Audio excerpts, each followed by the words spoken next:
അപ്പൊ ഞാനൊന്ന് ബാത്റൂമിൽ പോയല്ലോ. അത് പോയിട്ടോ ഇല്ല ഇപ്പൊ വേണ്ട.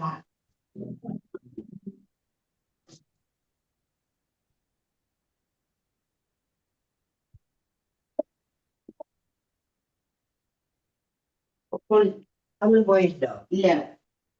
അപ്പൊ ഞാൻ ഒന്ന് പോയി പല്ല് തേച്ചു. ഗീത മാതാജി മൈക്ക് മ്യൂട്ട് ചെയ്യൂ.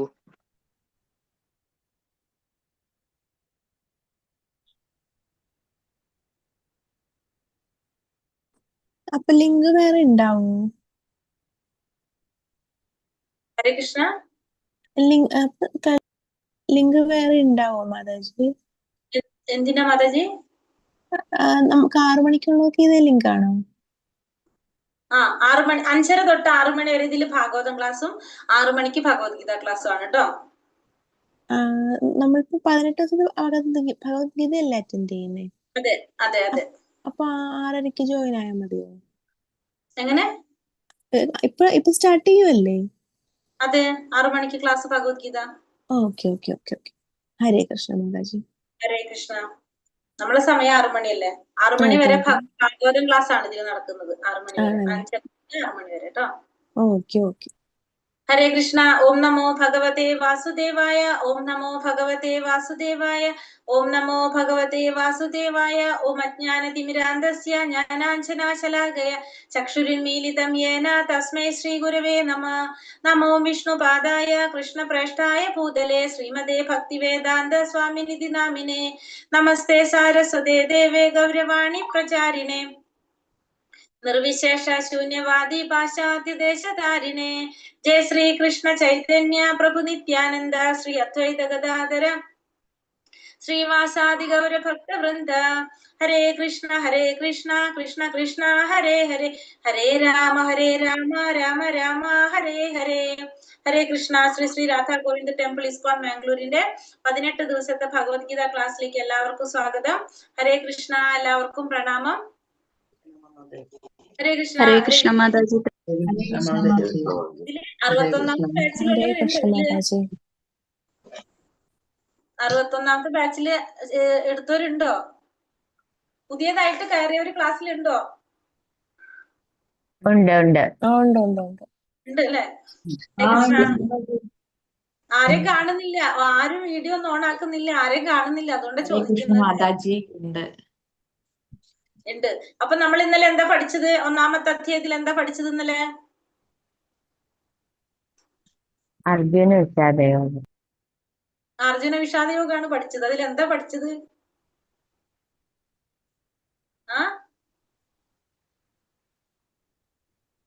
പുതിയതായിട്ട് വന്നവരോടാണ് ചോദ്യം. ഇന്നലെ എന്താ പഠിച്ചേ? ഒരു കുരുക്ഷേത്ര ഭൂമിയിൽ യുദ്ധം ചെയ്യുന്നതിന് അർജുനൻ കണ്ട് വേദനിച്ച് നിൽക്കുന്ന ഒരു സംഭവമാണ് അവിടെ നടക്കുന്നത്. ആ നമ്മളിനെ നമ്മുടെ ബന്ധുമിത്രാദികളെല്ലാം യുദ്ധം തിരിച്ച് എതിരെ യുദ്ധം ചെയ്യാൻ നിൽക്കല്ലേ കുരുക്ഷേത്ര ഭൂമിയിലെ. അതൊക്കെ മനസ്സിലായി. എന്തൊക്കെ പറഞ്ഞല്ലോ നമ്മള്? ഒന്ന് പറഞ്ഞ എല്ലാവരും കൂടിയിട്ട്, അല്ലെങ്കിൽ ആരെങ്കിലും പറഞ്ഞേ. ഇന്നലെ പഠിച്ചത് നിങ്ങളൊന്നും കേട്ടില്ലേ രാവിലെ? 1ാം അധ്യായത്തിൽ 700 ശ്ലോകങ്ങളും 18 അധ്യായം ഭഗവത്ഗീതയിൽ 18 അധ്യായം ഉണ്ട്. 700 ശ്ലോകം ഉണ്ട്.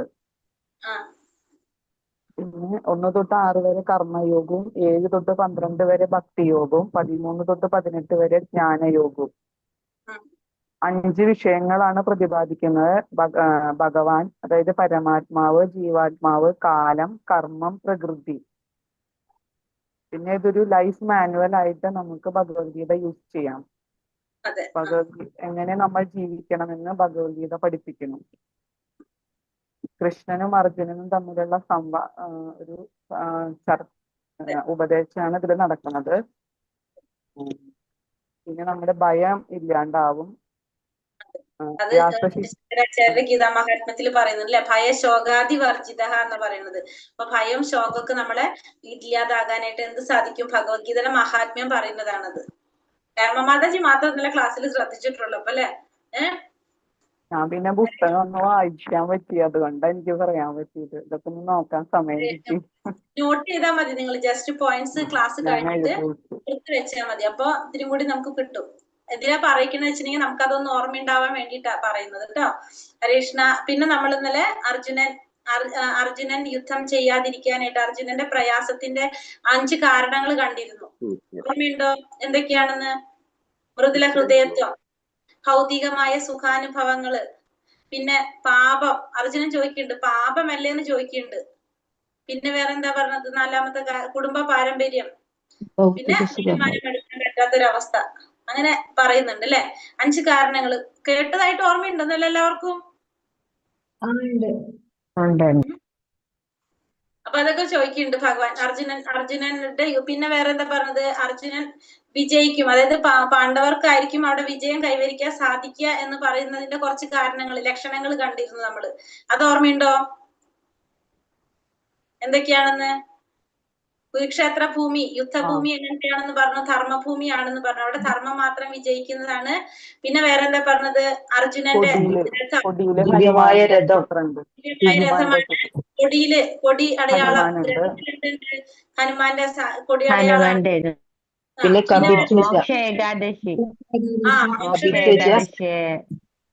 ശംഖുനാദം, ശംഖുനാദം, പിന്നെ ഗാന്ധീവം. ഇപ്പോഴെല്ലാവരും വരുന്നുള്ളു ഫോമിലായിട്ട് അല്ലെ. ജീവിതം, പിന്നെ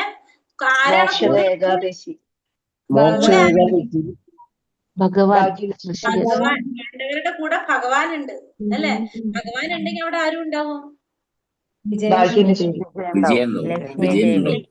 ഉണ്ടാവും അല്ലെ. അപ്പൊ അതൊക്കെ എന്താണ്? വിജയത്തിന്റെ ലക്ഷണങ്ങളായിട്ടാണ് പറഞ്ഞത്. ഇന്നലെ ഭഗവാന്റെ 3-4 പേരുകൾ പഠിച്ചു നമ്മൾ. എന്തൊക്കെയാണ് പഠിച്ചത് ഇന്നലെ? അച്യുതൻ, മാധവൻ,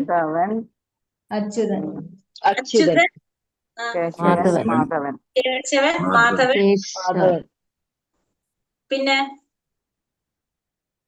പിന്നെ പഠിച്ചല്ലോ. അച്യുതൻ പഠിച്ചു, കേശവൻ, മാധവൻ, ഋഷികേശൻ അല്ലെ. ഋഷികേശൻ എന്ന് പറയാൻ കാരണം എന്താണ്? ഭഗവാന് പഞ്ചേന്ദ്രിയങ്ങള് നിയന്ത്രിക്കുന്നത് കൊണ്ട്. അതെ, ഇന്ദ്രിയങ്ങളുടെ നാഥനായതുകൊണ്ടാണ് ഭഗവാന് ഋഷികേശൻ എന്ന് പറയുന്നത്. അപ്പൊ ഇത്രയും കാര്യങ്ങളാണ് നമ്മൾ ഇന്നലെ 1-ാമത്തെ അധ്യായത്തില് പഠിച്ചത്. മനസ്സിലാവാത്ത എന്തെങ്കിലും ഉണ്ടോ അതില്? എല്ലാവർക്കും 1-ാമത്തെ അധ്യായം മനസ്സിലായോ?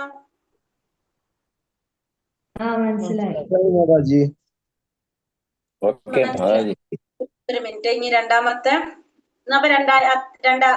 അധ്യായം 2-ാമത്തെ അധ്യായം ഗീതാവിഷയ സംഗ്രഹം. നമ്മളെ 2-ാമത്തെ അധ്യായം ഏതാണ്? ഗീതാവിഷയ സംഗ്രഹാണ്.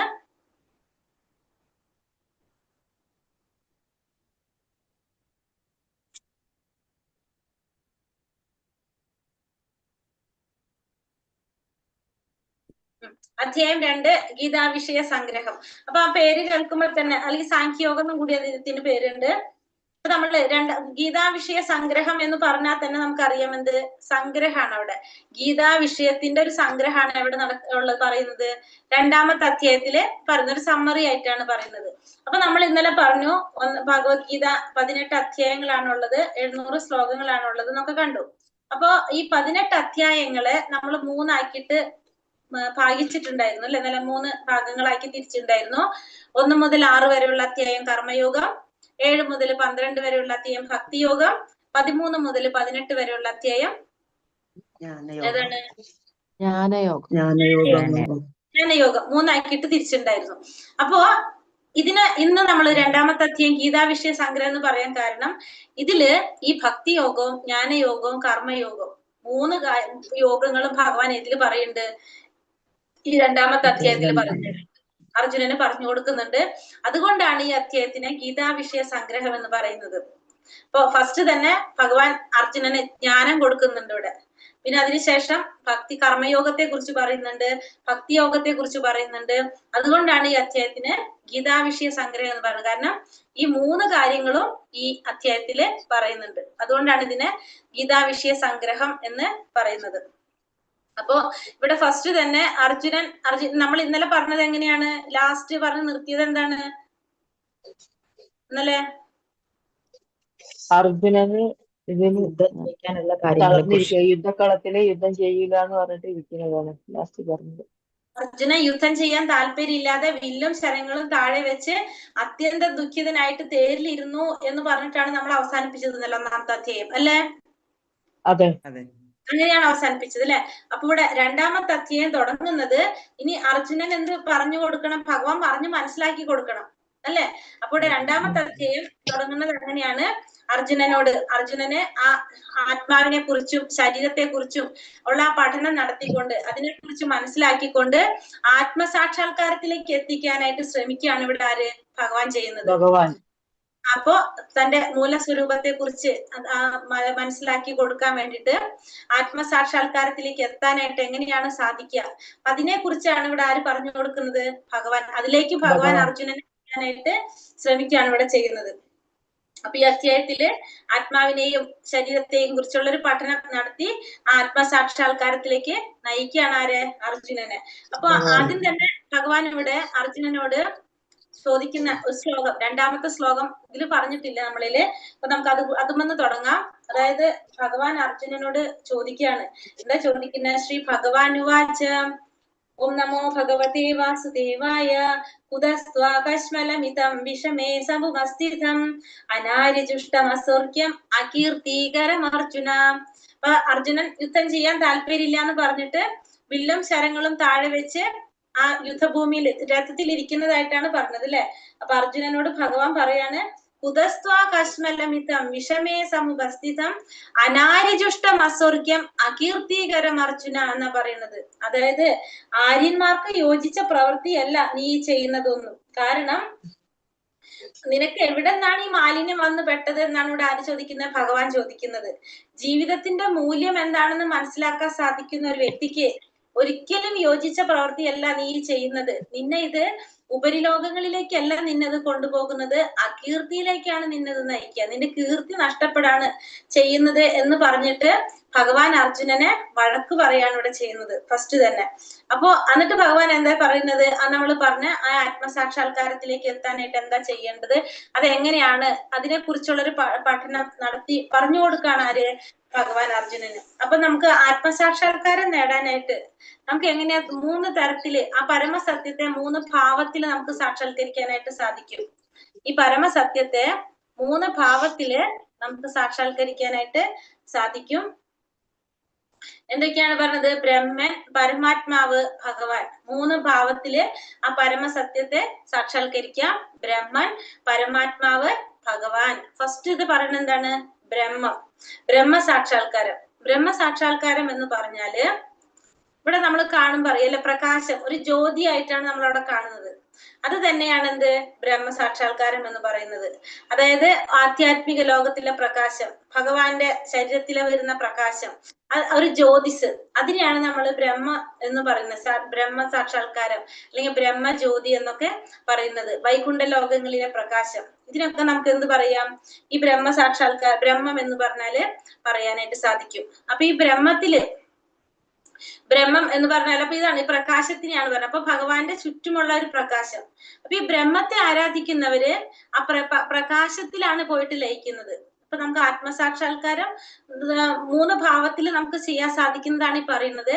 ആ പരമസത്യത്തെ 3 ഭാവത്തിൽ നമുക്ക് സാക്ഷാത്കരിക്കാൻ സാധിക്കും.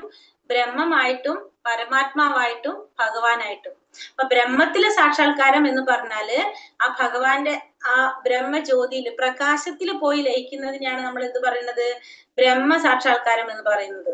രണ്ടാമത്തതാണ് പരമാത്മാ സാക്ഷാത്കാരം. പരമാത്മാ സാക്ഷാത്കാരം എന്ന് പറയുന്നത് ശംഖ് ചക്ര ഗദാ പത്മത്തോടു കൂടിയ ആ ചതുർഭുജനായിട്ടുള്ള പരമാത്മാവായിട്ടുള്ള ഭഗവാൻ, പരമാത്മാവിനെ സാക്ഷാത്കരിക്കുക. അതിനെയാണ് നമ്മൾ എന്ന് പറയുന്നത് പരമാത്മാ സാക്ഷാത്കാരം എന്ന് പറയുന്നത്. നമ്മുടെ എല്ലാവരുടെ ഉള്ളിൽ ആരുണ്ട്? പരമാത്മാ രൂപത്തിൽ ഭഗവാൻ ഇരിക്കുന്നുണ്ട്. ശംഖ് ചക്ര ഗദ പത്മത്തോട് കൂടിയ ആ പരമാത്മാ രൂപത്തില് ഭഗവാൻ നമ്മുടെ എല്ലാവരുടെ ഉള്ളിലുണ്ട്. ആ പരമാത്മാവിനെ സാക്ഷാത്കരിക്കുന്നതാണ് എന്ത്? രണ്ടാമത്തെ സാക്ഷാത്കാരം, പരമാത്മാ സാക്ഷാത്കാരം. ഇത് ചെയ്യുന്നത് ധ്യാനത്തിലൂടെ കുറേ വർഷം അല്ലെങ്കിൽ എത്രയോ സമയം നമ്മൾ ധ്യാനം ചെയ്തിട്ട് ധ്യാനത്തിലൂടെയാണ് നമുക്ക് എന്ത് സാധിക്കുന്നത്? പരമാത്മാവിനെ സാക്ഷാത്കരിക്കാനായിട്ട് സാധിക്കുന്നത്. മൂന്നാമത്തെ സാക്ഷാത്കാരമാണ് എന്ത്? ഭഗവത് സാക്ഷാത്കാരം. ഭഗവത് സാക്ഷാത്കാരം എന്ന് പറഞ്ഞാല് സച്ചിദാനന്ദനായിട്ടുള്ള സത്യചിത്ത് ആനന്ദനായിട്ടുള്ള ആ പരമാത്മാവ് കഴിഞ്ഞു ഭഗവാനെ സാക്ഷാത്കരിക്കുന്നതാണ് എന്ത്? ഭഗവത് സാക്ഷാത്കാരം എന്ന് പറയുന്നത്. അപ്പൊ ഈ ഭഗവാനെ സാക്ഷാത്കരിക്കുക എന്ന് പറഞ്ഞാൽ ഏറ്റവും പൂർണ്ണമായ സാക്ഷാത്കാരമാണ് എന്ത്? ഭഗവത് സാക്ഷാത്കാരം. അപ്പൊ സത്ത് ചിത്ത് ആനന്ദം, സത്ത് ചിത്ത് ആനന്ദം, അതാണ് എന്ത്? ഭഗവത് സാക്ഷാത്കാരം എന്ന് പറഞ്ഞാൽ സച്ചിദാനന്ദ ആണ് നമുക്ക് പറയാം. ഇത് വളരെ എളുപ്പമാണെന്നാ പറയുന്നത് ഭഗവത് സാക്ഷാത്കാരം. കാരണം ഭക്തിയുടെ സേവനത്തിലൂടെ പെട്ടെന്ന് തന്നെ നമുക്ക് എന്ത് സാധിക്കും? ഭഗവത് സാക്ഷാത്കാരം നേടാനായിട്ട് സാധിക്കും. അപ്പൊ കലിയുഗത്തില് ചെയ്യാനായിട്ട് നമുക്ക് എളുപ്പമുള്ളതാണ് എന്ത്? ഭഗവത് സാക്ഷാത്കാരം എന്ന് പറയാം. അപ്പൊ 3 തരത്തില് നമുക്ക് എന്ത് സാധിക്കും? ആ പരമ സാക്ഷാത്കാരം നമുക്ക് നേടാനായിട്ട് സാധിക്കും. 3 തരത്തില് ആത്മസാക്ഷാത്കാരം നേടാനായിട്ട് സാധിക്കും. ആത്മസാക്ഷാത്കാരം എന്ന് പറഞ്ഞാൽ എന്താണ്? ആത്മാവിന് സാക്ഷാത്കാരം നേടിക്കൊടുക്കുക, ആത്മാവിനെ അതിന്റെ യഥാർത്ഥ സ്ഥലത്തേക്ക് അതിനെ എത്തിച്ചു കൊടുക്കുക. അതാണ് നമ്മൾ ആത്മസാക്ഷാത്കാരം എന്ന് പറയുന്നത്. അപ്പൊ ഇവിടെ അത് ബ്രഹ്മമായിട്ടും പരമാത്മാവായിട്ടും ഭഗവാനായിട്ടും 3 തരത്തിൽ നമുക്ക് സാധിക്കും. ഒന്നുകിൽ ബ്രഹ്മ സാക്ഷാത്കാരത്തിലൂടെ, ബ്രഹ്മം എന്ന് പറഞ്ഞാൽ ഭഗവാന്റെ ആ പ്രകാശത്തിൽ ലയിക്കുന്നതാണ് ബ്രഹ്മസാക്ഷാത്കാരം എന്ന് പറയുന്നത്. രണ്ടാമത്തതാണ് പരമാത്മാ സാക്ഷാത്കാരം, ശംഖ് ചക്ര ഗദ പത്മത്തോട് കൂടിയ ചതുർഭുജനായിട്ടുള്ള ആ പരമാത്മാവിനെ സാക്ഷാത്കരിക്കാൻ സാധിക്കുക, അതാണ് രണ്ടാമത്തത്. മൂന്നാമത്തതാണ് ഭഗവത് സാക്ഷാത്കാരം, സച്ചിദാനന്ദ സ്വരൂപനായിട്ടുള്ള ഭഗവാനെ സാക്ഷാത്കരിക്കുന്നതാണ് എന്ത്? ഭഗവത് സാക്ഷാത്കാരം. അപ്പൊ ഇവിടെ സത്ത് ചിത്ത് ആനന്ദം, സത്ത് എന്ന് വെച്ചാല് ശാശ്വതമായിട്ടുള്ളത്, ചിത്ത് എന്ന് വെച്ചിട്ടുണ്ടെങ്കില് പൂർണ്ണമായ ജ്ഞാനം, സത്ത് ചിത്ത് ആനന്ദം എന്ന് വെച്ചിട്ടുണ്ടെങ്കിൽ പരമാനന്ദം. അപ്പൊ നമുക്ക് ഈ 3ഉം കിട്ടണമെങ്കിൽ നമുക്ക് ഏത് സാക്ഷാത്കാരത്തിലൂടെ സാധിക്കുള്ളൂ? ഭഗവത് സാക്ഷാത്കാരത്തിലൂടെ സാധിക്കുള്ളൂ. അതാണ് സച്ചിത്ത് ആനന്ദൻ എന്ന് പറയുന്നത് ഭഗവത് സാക്ഷാത്കാരം. അപ്പൊ അത് 3ഉം നടക്കണമെങ്കിൽ നമുക്ക് ഏത് വേണം? ഭഗവത് സാക്ഷാത്കാരത്തിലൂടെ നടക്കുള്ളൂ. സത്ത് മാത്രമാണെങ്കിൽ നമുക്ക് ബ്രഹ്മസാക്ഷാത്കാരം, സത്ത് പൂർണ്ണമായ ജ്ഞാനം ശാശ്വതമായിട്ടുള്ളത്, സത്ത് എന്ന് വെച്ചാൽ ശാശ്വതമായിട്ടുള്ളത്. പരമാത്മാ സാക്ഷാത്കാരം വന്നപ്പോ എന്താണ്? പൂർണ്ണമായ ജ്ഞാനം. അപ്പൊ അവിടെ എന്ത് വന്നു? ജ്ഞാനം കൂടി വന്നു. പക്ഷെ ഭഗവത് സാക്ഷാത്കാരം ആവുമ്പോഴാണ് എന്ത് വരുന്നത്? ആനന്ദം കൂടി വരുന്നത്, പരമാനന്ദം. അപ്പൊ എപ്പോഴും ജീവാത്മാവ് എന്താഗ്രഹിക്കുന്നവരാണ്? ആ പരമാനന്ദം ആഗ്രഹിക്കുന്നവരാണ്. അപ്പൊ എല്ലാം എന്താണ് നമുക്ക് വേണ്ടത്? ഭഗവത് സാക്ഷാത്കാരമാണ് വേണ്ടത്. ഏറ്റവും ശ്രേഷ്ഠമായ സാക്ഷാത്കാരം ഏതാണ്? പൂർണ്ണമായ സാക്ഷാത്കാരം ഏത് തന്നെയാണ്? ഭഗവത് സാക്ഷാത്കാരം തന്നെയാണ് എന്ന് പറയാനായിട്ട് നമുക്ക് സാധിക്കും. അപ്പൊ ഇതിനെ താരതമ്യം ചെയ്തിരിക്കുന്നതാണ് സൂര്യനായിട്ട്. സൂര്യനായിട്ട് നമുക്കൊന്നും കൂടി മനസ്സിലാക്കാൻ വേണ്ടിയിട്ട് ഫസ്റ്റ് നമ്മള് സൂര്യന്റെ പ്രകാശം നമുക്കറിയാം. ഈ പ്രപഞ്ചം മുഴുവനും ആ സൂര്യന്റെ പ്രകാശം നമുക്ക് അനുഭവിക്കുമ്പോൾ നമുക്ക് മനസ്സിലാക്കാൻ സാധിക്കും. സൂര്യൻ ഉദിച്ചു, ആ പ്രകാശം. പക്ഷെ നമ്മൾ സൂര്യദേവനെ കാണുന്നില്ല, ആ പ്രകാശം മാത്രമേ നമ്മൾ കാണുന്നുള്ളൂ. അപ്പൊ നമ്മളെ രീതിയില് സൂര്യൻ എന്ന് പറഞ്ഞതില്ല, എന്ത് മാത്രമേ ഉള്ളൂ? ആ പ്രകാശം മാത്രമേ ഉള്ളൂ. അപ്പൊ അതാണ് എന്ത്? ബ്രഹ്മസാക്ഷാത്കാരം എന്ന് പറയുന്നത്. സൂര്യദേവനെ നമ്മൾ അറിയുന്നില്ല, സൂര്യനെ ഗോളത്തെ അറിയുന്നില്ല, എന്ത് മാത്രമേ അറിയുന്നുള്ളൂ? പ്രകാശം മാത്രമേ അറിയുന്നുള്ളൂ. അതാണ് എന്ത് സാക്ഷാത്കാരം പറഞ്ഞത്? ഫസ്റ്റത്തെ നമ്മൾ പറഞ്ഞ ബ്രഹ്മസാക്ഷാത്കാരം. രണ്ടാമത്തതാണ് പരമാത്മാ സാക്ഷാത്കാരം. അപ്പൊ കുറച്ചും കൂടി നമ്മൾ ഉള്ളിലേക്ക് പോയി, അല്ലെങ്കിൽ കുറച്ചും കൂടി ക്ഷമയോടെ ഇരുന്നപ്പോഴാണ് രണ്ടാമത്തെ സാക്ഷാത്കാരം നമ്മൾ കാണുന്നത്, പരമാത്മാ സാക്ഷാത്കാരം. അപ്പോഴും നമുക്ക് എന്താണ്? സൂര്യൻ എന്ന് പറഞ്ഞൊരു ദേവനെ കുറിച്ച് നമ്മൾ അറിയുന്നില്ല, സൂര്യന്റെ ഉപരിതലം മാത്രമേ നമുക്ക് ഇപ്പോഴും മനസ്സിലാക്കാനായിട്ട് സാധിക്കുന്നുള്ളൂ, അതിൽ കൂടുതൽ നമുക്ക് അറിയാനായിട്ട് സാധിക്കുന്നില്ല. രണ്ടാമത്തത്. മൂന്നാമത്തതാണ് സൂര്യദേവന്റെ, അതായത് ഭഗവത് സാക്ഷാത്കാരം. അപ്പൊ നമുക്ക് എന്താണ്? കുറച്ചും കൂടി നമ്മൾ ക്ഷമയോടെ കാത്തിരിക്കുമ്പോഴാണ് മൂന്നാമത്തെ സാക്ഷാത്കാരം നമുക്ക് അറിയാൻ സാധിക്കുന്നത്. അപ്പൊ നമുക്ക് എന്തറിയാം? സൂര്യൻ എന്ന് പറഞ്ഞൊരു ദേവനുണ്ട് എന്നറിയാനും ആ ദേവനെ നമുക്ക് സേവനം ചെയ്യാൻ സാധിക്കുന്നതാണ് എന്നൊക്കെ മനസ്സിലാക്കാൻ സാധിക്കുന്നത് എപ്പോഴാണ്? ഭഗവത് സാക്ഷാത്കാരത്തിൽ, അതായത് മൂന്നാമത്തെ സാക്ഷാത്കാരത്തിലേക്ക് വരുമ്പോഴാണ്. ഉള്ളിലേക്ക് ഇറങ്ങിയിട്ട് നമുക്ക് അറിയാനായിട്ട് സാധിക്കുന്നത്. അപ്പൊ നമുക്കതിനെ 3 തരത്തിൽ പറയാം. അപ്പൊ അതൊന്നും കൂടി നിങ്ങൾക്ക് സിമ്പിൾ ആയിട്ട് മനസ്സിലാക്കാനായിട്ട് ഒരു ഉദാഹരണം വേറെ പറയാം. നമുക്ക് കുറച്ച് പേര് ഒരു ട്രെയിൻ കാണാനായിട്ട് പോകാണ്. ട്രെയിൻ കാണാനായിട്ട് പോകുമ്പോ റെയിൽവേ സ്റ്റേഷനിൽ 3 ഗ്രൂപ്പ്. ആദ്യത്തെ ഗ്രൂപ്പുകാര് ട്രെയിൻ ദൂരേന്ന് വരാണ്. അപ്പൊ ട്രെയിൻ വരുമ്പോ എന്താണ്, ഫ്രണ്ടില് നല്ല വെളിച്ചം ഉണ്ടാവും. ഇപ്പൊ രാത്രി സമയത്തൊക്കെ ട്രെയിൻ വരച്ച് നല്ല വെളിച്ചം, ഫ്രണ്ടിൽ ലൈറ്റ് കത്തുണ്ടാവും. അപ്പൊ അവര് ദൂരേന്ന് നോക്കുമ്പോ എന്താ കാണുന്നത്? ട്രെയിൻ എന്ന് പറഞ്ഞാല് ആ പ്രകാശം, ആ ലൈറ്റ് ആണ് അവര് കാണുന്നത്. അതിന്റെ ബാക്കിലുള്ള ബോഗികളൊന്നും അവര് കാണുന്നില്ല. അപ്പൊ അവര് നോക്കി ട്രെയിൻ എന്താണോ, അപ്പൊ അവര് നോക്കിയപ്പോ എന്താണ്, ഭയങ്കര തേജില്, അതായത് ഭയങ്കര തേജസ്സോട് കൂടി ആ പ്രകാശം മാത്രം കാണണം. അപ്പൊ അവരെ മനസ്സിൽ ട്രെയിൻ എന്താണ്, ആ ഒരു പ്രകാശമാണ് ട്രെയിൻ. അവര് തിരിച്ചുപോയി. രണ്ടാമത്തെ ഗ്രൂപ്പുകാർ അവിടെ നിന്നു. ആ ട്രെയിൻ വന്നു, സ്റ്റേഷനിൽ നിന്നു. സ്റ്റേഷനിൽ നിന്നപ്പോ അവർക്ക് ട്രെയിൻ എന്ന് പറഞ്ഞാൽ എന്താണ്, അവര് നോക്കിയപ്പോ കുറെ ഇങ്ങനെ ബോക്സുകൾ ഇങ്ങനെ അടക്കി വെച്ചിട്ടുള്ള വലിയൊരു വണ്ടി, അവർക്ക് അതാണ് ട്രെയിൻ. ഫസ്റ്റത്തെ കൂട്ടർക്ക് എന്താണ്, പ്രകാശമാണ് ട്രെയിൻ. രണ്ടാമത്തെ കൂട്ടർക്ക് മനസ്സിലായി, കുറച്ചും കൂടി അവർക്ക് കൂടുതൽ മനസ്സിലാക്കാൻ സാധിച്ചു, ട്രെയിൻ എന്ന് പറഞ്ഞാല് കുറെ ബോക്സുകൾ ഇങ്ങനെ അടക്കി വെച്ചിട്ടുള്ള വലിയൊരു വണ്ടിയാണ്. അവരും അത് കണ്ട് തിരിച്ചുപോയി. മൂന്നാമത്തെ ഗ്രൂപ്പുകാർ എന്ത് ചെയ്തു, ആ ട്രെയിനിന്റെ ഉള്ളിൽ കയറിയപ്പോ അവർക്ക് എന്ത് മനസ്സിലായി, അവിടെ ബർത്ത് ഉണ്ട്, അതിന്റെ ഉള്ളിലെ കാര്യങ്ങളൊക്കെ അവർ കണ്ടു, സൗകര്യങ്ങളൊക്കെ. അപ്പൊ മൂന്നാമത്തെ കൂട്ടർക്കാണ് യഥാർത്ഥത്തിൽ ട്രെയിൻ എന്താണെന്ന് മനസ്സിലായത്, അല്ലെ? ആദ്യത്തെ കൂട്ടർ ട്രെയിൻ എന്ന് പറഞ്ഞപ്പോ പ്രകാശാണെന്ന് പറഞ്ഞു. രണ്ടാമത്തെ കൂട്ടർ ട്രെയിനാന്ന് പറഞ്ഞപ്പോ വലിയ നീളത്തിൽ കുറെ ബോക്സുകൾ അടക്കി വെച്ചൊരു വണ്ടിയാണെന്ന് വിചാരിച്ചു. മൂന്നാമത്തെ കൂട്ടർക്കാണ് ശരിക്കും ട്രെയിൻ എന്താണെന്ന് മനസ്സിലാക്കാൻ സാധിച്ചത്. അവര് ക്ഷമയോടെ അവിടെ നിന്നു. അപ്പൊ അവർക്ക് അതുകൊണ്ട് ട്രെയിനെ കുറിച്ച് അറിയാനായിട്ട് സാധിച്ചു. അതേപോലെ തന്നെയാണ് എന്ത്, നമ്മുടെ ഈ സാക്ഷാത്കാരം, ബ്രഹ്മ സാക്ഷാത്കാരം, പരമാത്മാ സാക്ഷാത്കാരം, ഭഗവത് സാക്ഷാത്കാരം. അപ്പൊ ശരിയായിട്ട് മനസ്സിലാക്കാൻ സാധിക്കുന്നത് ഏതിലൂടെയാണ്? ഹരേ കൃഷ്ണ.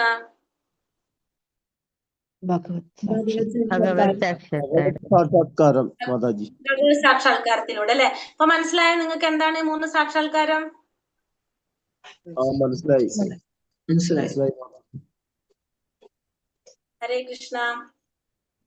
അപ്പൊ ഇനി അടുത്തതിൽ എന്താ പറയുന്നത്? അപ്പൊ ഈ നമുക്ക് പറഞ്ഞു ഏറ്റവും ശ്രേഷ്ഠമായത് ഭഗവത് സാക്ഷാത്കാരമാണെന്ന്. അപ്പൊ ഇനി ആരാണ് ഭഗവാൻ? ഇനി അടുത്തത് അതാണ്, ഭഗവാൻ ആരാണെന്ന് നമുക്കറിയണം. അതിന് പരാശര മഹർഷി, വ്യാസ മഹർഷിയുടെ പിതാവായിട്ടുള്ള പരാശര മഹർഷി ഭഗവാൻ എന്ന വാക്കിനൊരു നിർവചനം കൊടുത്തിട്ടുണ്ട്. പരാശര മഹർഷി നൽകിയിരിക്കുന്ന നിർവചനാണ്, വ്യാസദേവന്റെ പിതാവായിട്ടുള്ള പരാശര മഹർഷി ഭഗവാൻ എന്ന വാക്കിന് കൊടുത്തിരിക്കുന്ന നിർവചനാണ്, സമ്പത്ത്, കീർത്തി, ശക്തി, ജ്ഞാനം, വൈരാഗ്യം, സൗന്ദര്യം. ഈ 6 ഭഗങ്ങൾ ഉൾക്കൊള്ളുന്ന വ്യക്തിയാണ് ആര്? ഈ 6 ഐശ്വര്യങ്ങൾ ഉൾക്കൊള്ളുന്ന വ്യക്തിയാണ് ഭഗവാൻ. അപ്പോൾ ഭഗവാൻ എന്ന വാക്കിന് വ്യാസ മഹർഷി കൊടുത്തിരിക്കുന്ന നിർവചനമാണത്. അതായത് 6 ഭഗങ്ങൾ, അതായത് സമ്പത്ത്, കുറെ കീർത്തി, കുറെ ശക്തി, കുറെ ജ്ഞാനം, കുറെ വൈരാഗ്യം, കുറെ സൗന്ദര്യം. ഈ 6ഉം ഒരുമിച്ച് ആരിലേ കാണുള്ളൂ? ഭഗവാനിൽ മാത്രമേ കാണുള്ളൂ. ഇപ്പൊ ചിലർക്ക് കുറെ സൗന്ദര്യം ഉണ്ടാവാം, അല്ലെങ്കിൽ കുറെ സമ്പത്ത് ഉണ്ടാകാം, അല്ലെങ്കിൽ സമ്പത്തും കീർത്തിയും ഉണ്ടാവാം, അല്ലെങ്കിൽ ശക്തിയും ജ്ഞാനം ഉണ്ടാവും. ഇതിലേതെങ്കിലും 2 നമുക്ക് വരാം. പക്ഷെ ഈ 6ഉം കൂടി ഒരുമിച്ച് ആരിലേ ഉണ്ടാവുള്ളൂ? ഭഗവാനിൽ മാത്രമേ ഉണ്ടാവുള്ളൂ. ആ ഭഗവാൻ എന്ന വാക്കിന് പരാശര മഹർഷി കൊടുത്തിരിക്കുന്ന നിർവചനമാണിത്. കുറെ സമ്പത്തും കീർത്തിയും ശക്തിയും ജ്ഞാനവും വൈരാഗ്യവും സൗന്ദര്യം.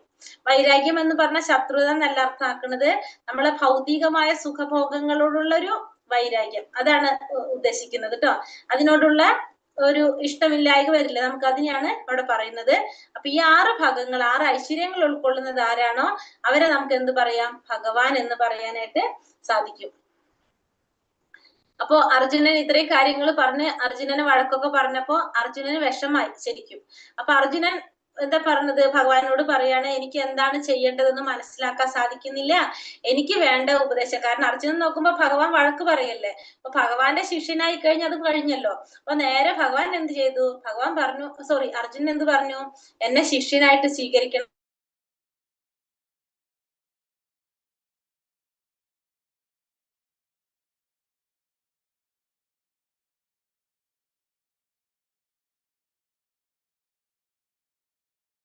എനിക്ക് വേണ്ട ഉപദേശങ്ങൾ നൽകണം. ഭഗവാന്റെ മുന്നിൽ വെച്ചിട്ട് അർജുനനെ ഭഗവാൻ എന്താ പറഞ്ഞ ഇവിടെ പറയുന്നുണ്ട്, ആണത്തമില്ലായ്മയ്ക്ക് നീ അധീനനാകാൻ പാടില്ല, നിനക്ക് യോജിച്ചതല്ല ഈ പ്രവർത്തികളൊന്നും എന്നൊക്കെ പറഞ്ഞിട്ട് അർജുനനെ ഭഗവാൻ വഴക്ക് പറയുന്നുണ്ട്. അപ്പൊ അർജുനൻ ലാസ്റ്റ് എന്താ നോക്കിയത്? വഴക്ക് നിൽക്കണമെങ്കിൽ എന്ത് വഴിയുള്ളൂ?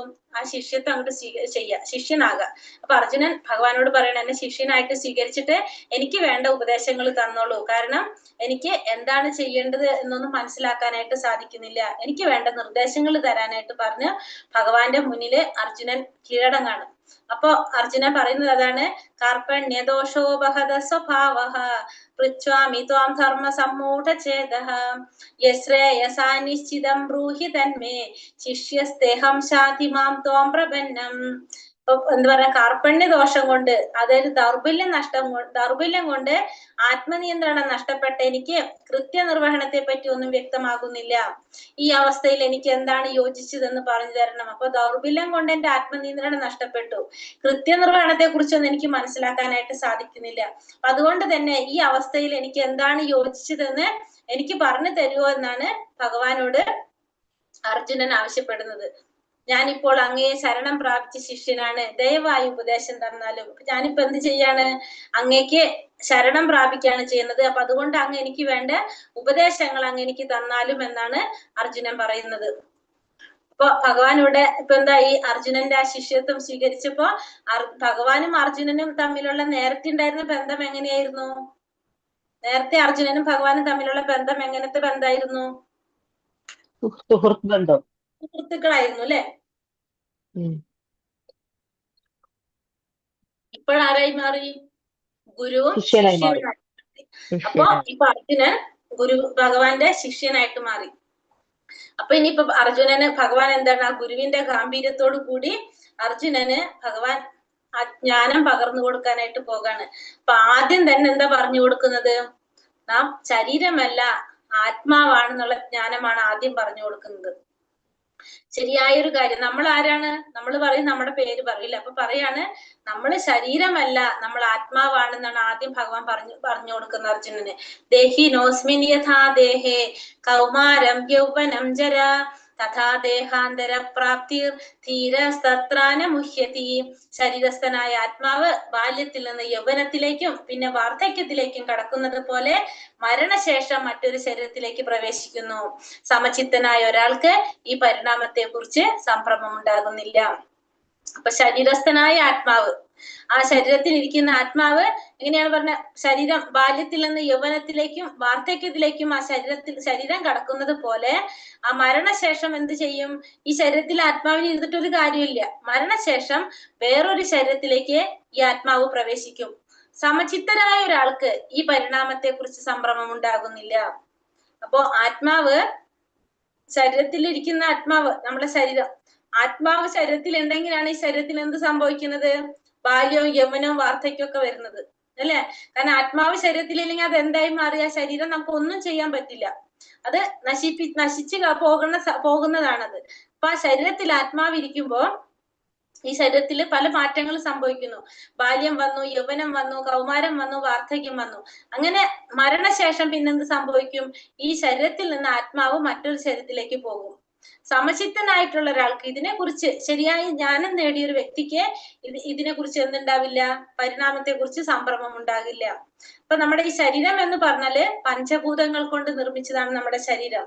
അതായത് ഭൂമി, ജലം, അഗ്നി, വായു, ആകാശം. ഈ പഞ്ചഭൂതങ്ങൾ കൊണ്ട്, ഭൂമി, ജലം, അഗ്നി, വായു, ആകാശം, ഈ പഞ്ചഭൂതങ്ങൾ കൊണ്ട് നിർമ്മിച്ചതാണ് നമ്മുടെ ഈ ശരീരം എന്ന് പറയുന്നത്. ആത്മാവാണെങ്കിലോ ഭഗവാന്റെ അംശമാണ്. അത് ഈ പറഞ്ഞ ഇത് കൊണ്ട് നിർമ്മിച്ചില്ല. ശരീരത്തിന്, ആത്മാവിന് എന്തില്ല? നമ്മളിപ്പോ പറഞ്ഞു, നാശമില്ല. കാരണം ശരീരം നശിക്കുമ്പോ ആത്മാവ് അടുത്ത ശരീരത്തിലേക്ക് പോകുന്നു എന്നാ പറഞ്ഞത്. പക്ഷെ ഈ പഞ്ചഭൂതങ്ങൾ കൊണ്ട് നിർമ്മിച്ച ഈ ശരീരം എന്ന് പറഞ്ഞത് ഭൗതിക ശരീരമാണ്. അത് ഇവിടെ തന്നെ നമ്മൾ എന്ത് ചെയ്യേണ്ടതാണ്? നശിച്ചു പോകാനുള്ള ശരീരമാണ്. അപ്പൊ ആത്മാവിന് നാശമില്ല, ശരീരത്തിന് നാശമുണ്ട് എന്നിവിടെ പറയാണ്. അപ്പൊ ഈ ആത്മാവ് എങ്ങനെയാണ്? നമ്മളിപ്പോ ഇവിടെ നോക്കിയ ഒരു കള്ള് തൊട്ട് കാണുന്നുണ്ട്. അത് കഴിഞ്ഞിട്ട് ആ ആത്മാവ് ആ ശിശു ജനിച്ചു, അതിലിങ്ങനെ ആത്മാവ് ഇങ്ങനെ സഞ്ചരിച്ചു കൊണ്ടേ ഇരിക്കുകയാണ് അല്ലെ? നമ്മളെ ശരീരത്തിന് പല മാറ്റങ്ങൾ സംഭവിക്കും. നമ്മൾ ആദ്യം ജനിച്ചു, അപ്പൊ ശിശുവായി, പിന്നെന്താണ് പറഞ്ഞത്? ബാല്യം വന്നു, യൗവനം വന്നു, കൗമാരം വന്നു, വാർദ്ധക്യം വന്നു. ഈ ഇത്തരം സ്റ്റേജസിലൂടെ നമ്മുടെ ശരീരം പോകുമ്പോഴും ആത്മാവും എവിടെ തന്നെയുണ്ട്? ആ ശരീരത്തിൽ തന്നെയുണ്ട്. എപ്പോഴാണോ നമുക്ക് ആ ശരീരത്തിൽ ആത്മാവിന് പ്രവർത്തിക്കാൻ സാധിക്കാത്തത്, അപ്പൊ ആ ആത്മാവ് എന്ത് ചെയ്യും? വേറൊരു ശരീരത്തിലേക്ക് പോകും. അതായത് ആ ശരീരം നമുക്ക് ഉപയോഗിക്കാൻ പറ്റാതെ വരുമ്പോ ആ ആത്മാവ് എന്ത് ചെയ്യും? അടുത്ത ശരീരത്തിലേക്ക് പോകും. അപ്പൊ നമ്മൾ എന്ത് പറയും? ആ വ്യക്തി മരണപ്പെട്ടു എന്ന് പറയും, അല്ലെ? ആ വ്യക്തി മരണം സംഭവിച്ചു എന്ന് പറയും. എപ്പോഴാണോ ഈ ശരീരം അതിന് ഉപയോഗിക്കാൻ സാധിക്കാതെ വരുമ്പോ ആത്മാവ് എന്ത് ചെയ്യും? അടുത്ത ശരീരത്തിലേക്ക് പോകും. അപ്പൊ വീണ്ടും ആ ശരീരത്തിൽ ചെന്നിട്ട് വീണ്ടും അവിടെ പ്രവർത്തിക്കും, ആത്മാവ് പ്രവർത്തിക്കും. അപ്പൊ അതാണ് നടക്കുന്നത്. അപ്പൊ ഭഗവാൻ അർജുനനോട് പറഞ്ഞു കൊടുക്കാണ്, നമ്മൾ ആരല്ല, ശരീരമല്ല, ആത്മാവാണ്. കാരണം നമുക്കൊരിക്കലും ആത്മാവിനൊരിക്കലും എന്ത് സംഭവിക്കുന്നില്ല? നാശം സംഭവിക്കുന്നില്ല. അപ്പൊ പക്ഷെ എന്തിനാണ് ആ ശരീരത്തിൽ ആത്മാവ് ഇരിക്കുന്നത്? ആ ശരീരം ഉണ്ടെങ്കിൽ ആത്മാവിന് പ്രവർത്തിക്കാനായിട്ട് എന്ത് വേണം? ഒരു ശരീരം വേണം. ഇപ്പൊ ഇവിടെ നമുക്കൊരു കാറ് ഉണ്ടെങ്കിൽ ആ കാറ് തന്നെത്താൻ ഓടില്ല. ആ കാർ ഓടിക്കണമെങ്കിൽ ആര് വേണം? ഒരു ഡ്രൈവർ വേണം. അതേപോലെ തന്നെയാണ് എന്ത്? ആത്മാവിന്റെ സിറ്റുവേഷൻ. അപ്പൊ ഈ പറഞ്ഞ പോലെ നമ്മള് ബാല്യവും കൗമാരവും യൗവനവും വാർദ്ധക്യവും അതിലൂടെ ഇങ്ങനെ കടന്നു പോയിട്ടാണ് എന്ത്? മനുഷ്യ ശരീരത്തിന് പലതരത്തിലുള്ള മാറ്റങ്ങൾ സംഭവിക്കാന്. ഇത് മനുഷ്യർക്ക് മാത്രമല്ല, മൃഗങ്ങൾക്കും എല്ലാ ജീവജാലങ്ങൾക്കും എങ്ങനെയാണ്? ഇതേപോലെ തന്നെയാണ്. കാരണം ഈ പറഞ്ഞൊരു സ്റ്റേജസിലൂടെയാണ് എല്ലാവരുടെ ശരീരവും കടന്നു പോകുന്നത്. അത് മനുഷ്യരായാലും മൃഗങ്ങളായാലും എല്ലാറ്റിലും അങ്ങനെയാണ്. എല്ലാറ്റിലും എന്തുണ്ട്? ഈ പറഞ്ഞ ആത്മാവുണ്ട്, ജീവാത്മാവുണ്ട്. ആ എല്ലാ ജീവജാലങ്ങളിലും 84 ലക്ഷം ജീവഗണങ്ങളുണ്ട്. എത്രയാണ്? 84 ലക്ഷം ജീവഗണങ്ങളുണ്ട്. ഈ 84 ലക്ഷം ജീവഗണങ്ങളിലും എന്താണ് സംഭവിക്കുന്നത്? ഈ പറഞ്ഞ സ്റ്റേജസിലൂടെ കടന്നു പോയിട്ടാണ് വരുന്നത്. അതായത് ബാല്യം വന്നു, ശൈശവം വന്നു, ബാല്യം വന്നു, കൗമാരം വന്നു, യൗവനം വന്നു, വാർദ്ധക്യം വന്നു. ഈ എല്ലാ സ്റ്റേജസിലൂടെ കടന്നു പോകുമ്പോഴും ആത്മാവ് ആ ശരീരത്തിൽ തന്നെ ഉണ്ടാകും. എപ്പോഴാണോ പ്രവർത്തിക്കാൻ സാധിക്കാത്തത് അപ്പോ ആത്മാവ് അടുത്ത ശരീരത്തിലേക്ക് പോകുന്നത്. മനുഷ്യരായാലും മൃഗങ്ങളായാലും എല്ലാറ്റിനും ഒരുപോലെയാണ്. അപ്പൊ ഇതിലൂടെയാണ് എല്ലാവരും കടന്നു പോകുന്നത്. ഈ ഒരു സ്റ്റേജിൽ കൂടെയാണ് കടന്നു പോകുന്നത്. നമ്മൾ എന്താ ചെയ്യുന്നത്? നമ്മുടെ ഉള്ളില് എന്തുണ്ട്? ആത്മാവുണ്ട്, പരമാത്മാവും ഉണ്ട് എന്ന് പറഞ്ഞില്ലേ? നമ്മുടെ ഉള്ളിലുണ്ട്. അപ്പൊ ഈ നമ്മൾ എന്താ ചെയ്യുന്നതെന്ന് വെച്ചിട്ടുണ്ടെങ്കിൽ ഇവിടെ നമുക്കൊരു കൂട് കാണാനായിട്ട് സാധിക്കും, പക്ഷിക്കൂട്. നമ്മുടെ ആ ശരീരത്തെ നമുക്ക് ഇപ്പൊ മനസ്സിലായി, നശിച്ചു പോകാനുള്ളതാണ് ഈ ശരീരം എന്ന് പറയുന്നത്. നമ്മൾ എല്ലാവരും ചെയ്യുന്നത് ആ പുറത്ത് ഉള്ള കവറിങ് ആയിട്ടുള്ള ഈ ശരീരത്തെ മാത്രമാണ് നമ്മൾ പോഷിപ്പിച്ചുകൊണ്ടിരിക്കുന്നത്. നമ്മൾ അതിന് ഭക്ഷണം കൊടുക്കുന്നു. ആ ശരീരത്തിന് എങ്ങനെയൊക്കെ നമുക്ക് നല്ലതാക്കാൻ സാധിക്കും അതിന് വേണ്ട കാര്യങ്ങളൊക്കെ നമ്മൾ ചെയ്യും. പക്ഷെ അതിൻ്റെ ഉള്ളിലിരിക്കുന്ന ആത്മാവിനെ കുറിച്ച് നമ്മൾ ചിന്തിക്കുന്നേ ഇല്ല. ആത്മാവിനെ കുറിച്ച് നമ്മൾ ചിന്തിക്കുന്നേ ഇല്ല. പക്ഷെ ആ ശരീരത്തെ കുറിച്ച് നമ്മൾ ഇങ്ങനെ ചിന്തിച്ച് അതിന് വേണ്ടിയിട്ട് പ്രവർത്തിച്ചു കൊണ്ടേയിരിക്കും. ഇപ്പൊ നമ്മളിവിടെ കാണുന്നില്ല, ആ കൂട് എന്തെങ്കിലും പെയിന്റ് ചെയ്ത് ഭംഗിയാക്കിക്കൊണ്ടിരിക്കുക. പക്ഷെ ആ കൂട്ടിലിരിക്കുന്ന പക്ഷിയെ കുറിച്ച് നമ്മൾ നോക്കുന്നില്ല. നമ്മൾ ആ കൂട് മാത്രമേ ശ്രദ്ധിക്കുന്നുള്ളൂ. അപ്പൊ എന്താ സംഭവിക്കുന്നത്? ആ പക്ഷിക്ക് ഒന്നുമില്ലാതെ ആ പക്ഷി എന്താവും? ചത്തുപോകും. പക്ഷെ ഈ കൂട് എന്ന് പറഞ്ഞാൽ എന്താണ്? നശിച്ചു പോകാനുള്ളതാണ്. കാരണം കൂടെന്ന് പറഞ്ഞാൽ നമ്മുടെ ശരീരമാണ്. ഈ ശരീരം പഞ്ചഭൂതങ്ങൾ കൊണ്ട് നിർമ്മിച്ചതാണ്. അത് നശിച്ചു പോകാനുള്ളതാണ്. പക്ഷെ ഈ പക്ഷി എന്ന് പറയുന്നത് എന്താണ്? നമ്മുടെ ആത്മാവാണ്. ആത്മാവ് എന്ന് പറയുന്നത് നാശമില്ലാത്തതാണ്. അത് ഒരിക്കലും നശിക്കുന്നില്ല. അപ്പൊ അതിനെയാണ് നമ്മൾ നോക്കേണ്ടത്. പക്ഷെ നമ്മൾ എന്താ ചെയ്യുന്നത്? ആ ശരീരത്തെയാണ് നമ്മൾ ശ്രദ്ധിക്കുന്നത്. നമ്മുടെ ശരീരത്തിന്റെ ആവശ്യങ്ങളൊക്കെ നമ്മൾ കണ്ടറിഞ്ഞ് ചെയ്യും. നമ്മൾ ആദ്യം ജനിച്ചു കഴിഞ്ഞ് കുട്ടികൾ സൈക്കിൾ ചവിട്ടേണ്ട പ്രായമാകുമ്പോൾ നമ്മൾ എന്ത് ചെയ്യും? ചെറിയ ട്രൈസൈക്കിൾ മേടിച്ചു കൊടുക്കും. പിന്നെ നമ്മൾ മറ്റിനോട് വലിയ സൈക്കിൾ മേടിച്ചു കൊടുക്കും. പിന്നെ 2 വീലർ മേടിച്ചു കൊടുക്കും. പിന്നെ കാറ് മേടിക്കും. ഇതൊക്കെ നമ്മുടെ ശരീരത്തിന്റെ ആവശ്യങ്ങൾ കണ്ടറിഞ്ഞ് നമ്മൾ പ്രവർത്തിക്കും. പക്ഷെ നമ്മൾ ആത്മാവിനെ കുറിച്ചോ ആത്മാവിന്റെ പ്രവർത്തികളെ കുറിച്ചോ നമ്മൾ ഒരിക്കലും ചിന്തിക്കുന്നില്ല. അപ്പോ ഇവിടെ നമ്മൾ ഇപ്പൊ നമ്മൾ നേരത്തെ പറഞ്ഞത് തന്നെ പറയാണ്. ഇപ്പൊ നമ്മൾ എന്താ സംഭവിക്കുന്നത്? നമുക്ക് ആ ജനനം വന്നു, ശൈശവം വന്നു, ബാല്യം, കൗമാരം, യൗവനം, വാർദ്ധക്യം, ഈ സ്റ്റേജസിലൂടെ ആ ജീവാത്മാവ് കടന്നു പോകാണ്. മനുഷ്യന്റെ ഒരു ജന്മം കിട്ടിക്കഴിഞ്ഞ ഈ ഒരു ജനത്തിലൂടെ കടന്ന് നമ്മൾ അത് ഉപയോഗിക്കാൻ പറ്റാതെ വരുമ്പോ, ആത്മാവിന് അത് ഉപയോഗിക്കാൻ പറ്റാതെ വരുമ്പോ എന്ത് ചെയ്യും? ആത്മാവ് അടുത്ത ശരീരത്തിലേക്ക് കടക്കും. അവിടെ നിന്ന് വീണ്ടും എന്താണ്? ഇത് തന്നെ എന്താണ്? ശൈശവം, ബാല്യം, യൗവനം, കൗമാരം, വാർദ്ധക്യം, ഈ ഒരു സ്റ്റേജസിലൂടെ വീണ്ടും ഇങ്ങനെ നടന്നുകൊണ്ടേയിരിക്കും. ഇത് ഇങ്ങനെ ആവർത്തിച്ചു കൊണ്ടേയിരിക്കും. അതിങ്ങനെ ആവർത്തിച്ചു. അപ്പൊ ഇവിടെ എന്താ സംഭവിക്കുന്നത്? ആത്മാവ് എന്ന് പറഞ്ഞാൽ ശാശ്വതമായിട്ടുള്ളതാണ്. അപ്പൊ ശരീരം എന്ന് പറഞ്ഞാലോ നശിച്ചു പോകുന്നതാണ്. അപ്പൊ നമുക്ക് മനസ്സിലാക്കാം ശരിക്കും ആരാണ് നമ്മള്? ആത്മാക്കളാണ് നമ്മൾ. കാരണം നമുക്ക് ഒരിക്കലും നാശം സംഭവിക്കുന്നില്ല. ആത്മാവിന് ഒരിക്കലും നാശം സംഭവിക്കുന്നില്ല. എന്ത് മാത്രമേ നശിക്കുന്നുള്ളൂ? ഈ പുറത്ത് കാണുന്ന ആ ഒരു പുറംമൂടി അല്ലെങ്കിൽ ആ ഒരു ശരീരം, അതൊരു കവറിങ് ആണ് ശരിക്കും. അത് മാത്രമേ നശിക്കുന്നുള്ളൂ എന്ന് പറയാനായിട്ട് സാധിക്കും. ഇത് മനുഷ്യരിൽ മാത്രമല്ല എല്ലാ മൃഗങ്ങളിലും, അതായത് വെള്ളത്തിലും കരയിലും ജീവിക്കുന്നതായിക്കോട്ടെ, പക്ഷികള്, വൃക്ഷങ്ങള്, എല്ലാറ്റിലും എന്തുണ്ട്? ഈ ആത്മാവും പരമാത്മാവും ഉണ്ട്.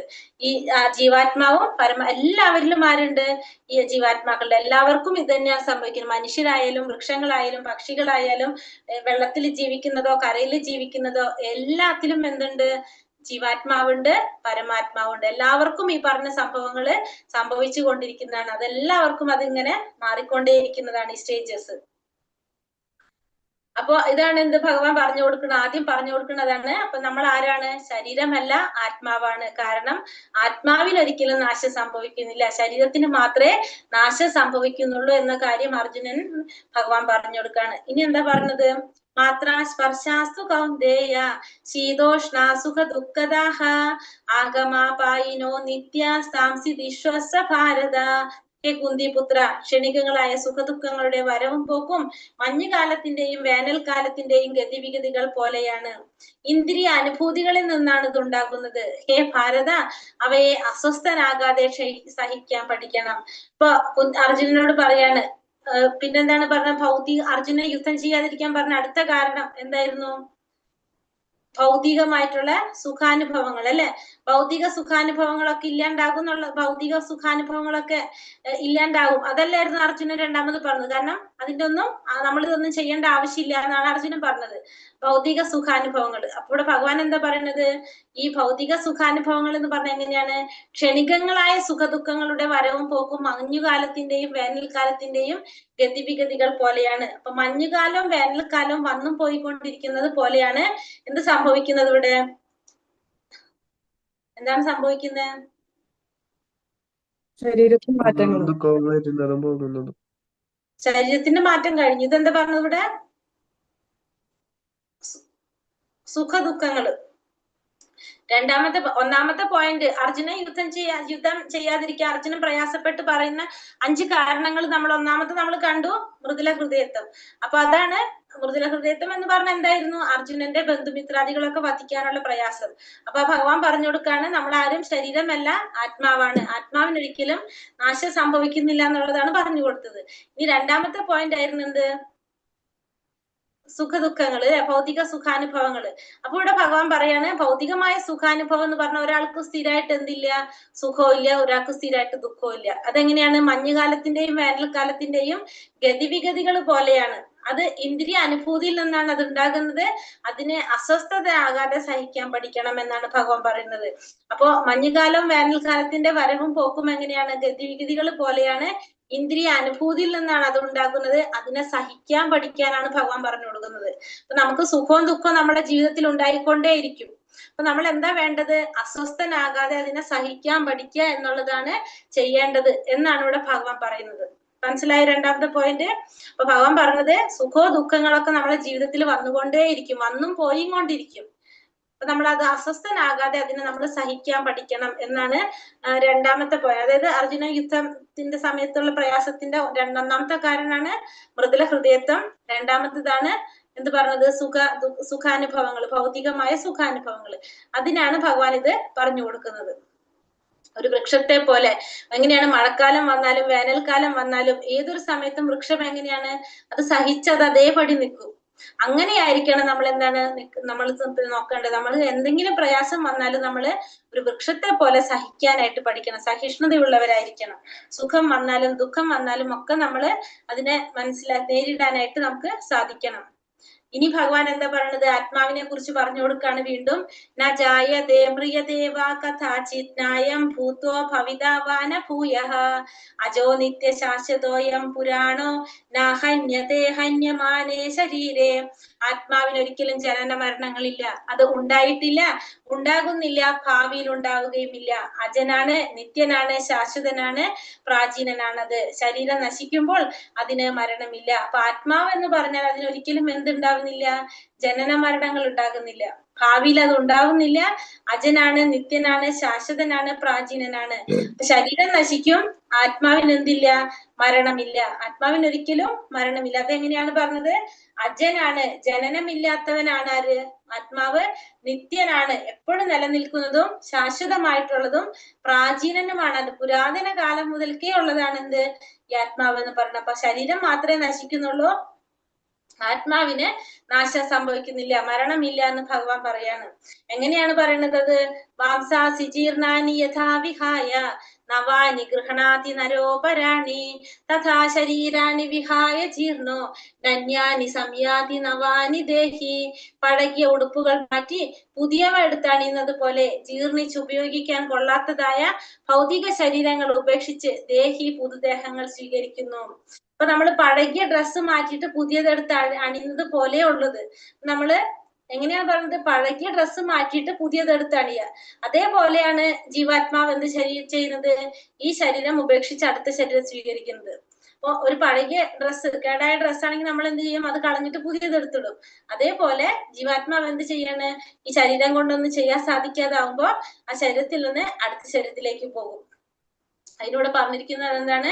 പഴകിയ ഉടുപ്പുകൾ മാറ്റി പുതിയതെടുത്ത് അണിയുന്നത് പോലെയാണ് ജീവാത്മാവ് എന്ത് ചെയ്യുന്നത്? ദേഹി, ആത്മാവ് എന്നാണ് പറയുന്നത്. ദേഹി പുതിയ ദേഹങ്ങൾ സ്വീകരിക്കുന്നത്. നൈനം ചിന്തന്തി ശസ്ത്രാണി നൈനം ദഹതി പാവകഃ ന ചൈനം ക്ലദയന്ത്യോപോ ന ശോഷായതി മാരുതഃ. ആത്മാവിനെ ആയുധങ്ങൾ കൊണ്ട് മുറിക്കാനാവില്ല, അഗ്നിക്ക് ദഹിപ്പിക്കാനോ വെള്ളത്തിനെ നനയ്ക്കാനോ കാറ്റിനെ ശോഷിപ്പിക്കാനോ കഴിയില്ല.